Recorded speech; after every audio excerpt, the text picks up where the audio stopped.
आज पूरे देश में एक नाम फिर सुर्खियों में है। कोई उसे भारत का महान इनोवेटर कह रहा है, कोई पर्यावरण का सबसे बड़ा योद्धा, तो कोई उसके आंदोलन और फंडिंग को लेकर के सवाल उठा रहा है। आखिर कौन है वो शख्स? क्या ये वही शख्स है जिसे थ्री इडियट का रणछोड़ दास माना जा रहा है, या फिर कहानी इससे कहीं ज्यादा बड़ी है? आज हम जानेंगे उसी शख्स के बारे में। नमस्कार साथियों, बंटी की बैठक में आपका स्वागत है। आज हम बात करेंगे सोनम वांगचुक के बारे में, जिनका जन्म 1 सितंबर 1966 को लद्दाख के छोटे से गांव में हुआ था। बचपन में उन्हें स्कूल में सबसे बड़ी समस्या उनकी भाषा थी। वे स्थानीय भाषा बोलते थे, जबकि पढ़ाई उर्दू और हिंदी में हुआ करती थी। कई लोगों ने उन्हें कमजोर छात्र समझा। स्कूली शिक्षा खत्म होने के बाद आगे चलकर एनआईटी श्रीनगर से मैकेनिकल इंजीनियर की पढ़ाई उन्होंने की। नौकरी करने के बजाय उन्होंने तय किया कि वे लद्दाख की शिक्षा व्यवस्था को बदलने के लिए काम करेंगे।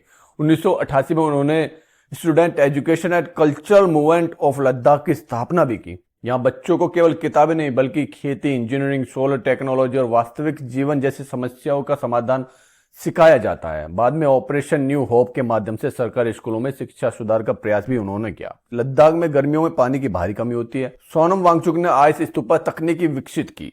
इसमें सर्दियों के पानी को विशाल बर्फ के शंकु के रूप में जमा किया जाता है, जो गर्मियों में धीरे धीरे पिघलकर खेतों को पानी देता है। इसी कारण उन्हें पूरी दुनिया में एक नई पहचान भी मिली। 2009 में एक फिल्म आई थी जिसका नाम था थ्री इडियट, जिसमें आमिर खान के किरदार को सोनम वांगचुक के जीवन से और उनके विचारों से प्रेरित माना जाता है। हालांकि फिल्म की कहानी काल्पनिक थी, लेकिन शिक्षा और नवाचार की सोच में समानताएं बताई जाती है। सोनम वांगचुक को कई अंतर्राष्ट्रीय पर्यावरण और शिक्षा सम्मान भी मिले। उन्हें शिक्षा सुधार के लिए एक वैश्विक पहचान भी मिली। 2020 में गलवान संघर्ष के बाद उन्होंने चीनी उत्पादनों के बहिष्कार की अपील की, जिसकी काफी चर्चा भी हुई। इसके बाद लद्दाख के पर्यावरण और संवैधानिक सुरक्षा से जुड़े आंदोलन के कारण वे लगातार चर्चा में रहे। हाल के समय में उन्होंने भूख हड़ताल भी की और कुछ प्रदर्शन भी किए, जो राष्ट्रीय स्तर पर सुर्खियों में है। हाल ही में उनकी कुछ संस्थाओं के विदेशी फंड FCRA के उपयोग को लेकर के सरकारी एजेंसियों ने जांच और आरोपों की बात कही है।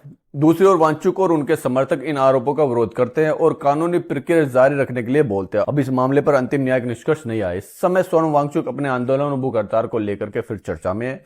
उनकी तबियत को लेकर के भी चिंता जताई गई है और आंदोलन को लेकर के देश भर में बहस जारी है। कुछ लोगों के लिए सोनम वांगचुक एक महान शिक्षक, इंजीनियर और पर्यावरणवादी है। वहीं कुछ लोग उनके आंदोलन और हाल के विवादों पर सवाल उठाते हैं। सच क्या, इसका फैसला तथ्य और समय पर छोड़ना बेहतर होगा। आपकी राय क्या है?